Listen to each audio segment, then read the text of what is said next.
زندہ دل غریب طبقے کی لڑکی جس کے خواب اس کے دنیا سے کہیں بڑے تھے کی ملاقات اذان سے ہوتی ہے۔ ایک خاموش سنجیدہ نوجوان جو ایک بااثر سیاسی خاندان کا وارث ہے، ایک یونیورسٹی ڈیبیٹ کے دوران ابتدا میں آنکھوں کا ٹکراؤ اختلاف سے ہوتا ہے، مگر آہستہ آہستہ بحث و نظریاتی ٹکراؤ اور یونیورسٹی کی راہداریوں میں چھپی ہوئی مسکراہٹ سے خاموش محبت جنم لیتی ہے۔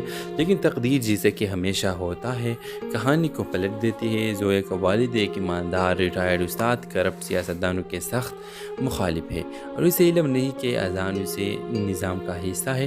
اذان جو اپنی محبت اور خاندانی وفاداری کے لیے درمیان پھنس چکا ہے، اپنی شناخت چھپا لیتا ہے، مگر ایک دن جب اس کے والد کے سیاسی بینر زویا کے علاقے میں لگتے ہیں تو سب کچھ بے نقاب ہو جاتا ہے۔ زویا کو دھوکہ محسوس ہوتا ہے اور وہ دل شکستہ ہو کر فاصلہ اختیار کر لیتی ہے۔ اذان چاہ کر بھی کچھ نہیں کر پاتا اور پہلی بار زندگی میں بے بس محسوس کرتا ہے۔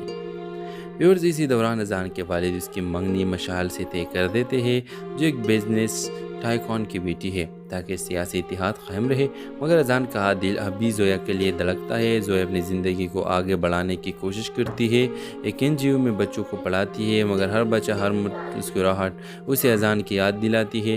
ایک دن قسمت پھر مداخلت کرتی ہے۔ زویا ایک ہسپتال میں زخمی مظاہرین کی مدد کر رہی ہوتی ہے، جبکہ اذان وہاں ایک سیاسی فوٹو سیشن کے لیے آتا ہے۔ اچانک ہنگامہ شروع ہوتا ہے، آنسو گیس فضا میں پھیل جاتی ہے اور اذان زویا کو اپنی بازو سے بچاتا ہے۔ یہ لمحہ شہر بھر کی خبروں کا مرکز بن جاتا ہے، مگر ان دونوں کے لیے یہ لمحہ خاموشی سے بھرا ہوتا ہے۔ نظریں ملتے ہیں، ہاتھ قریب آتے ہیں، مگر انا بیچ میں کھڑے رہتی ہے۔ اذان بالآخر اپنے والد کے سیاسی نظام کو چھوڑ دیتا ہے، خود کو اس طاقت سے الگ کر دیتا ہے، اور زویا کے علاقے میں ایک قانونی فلاحی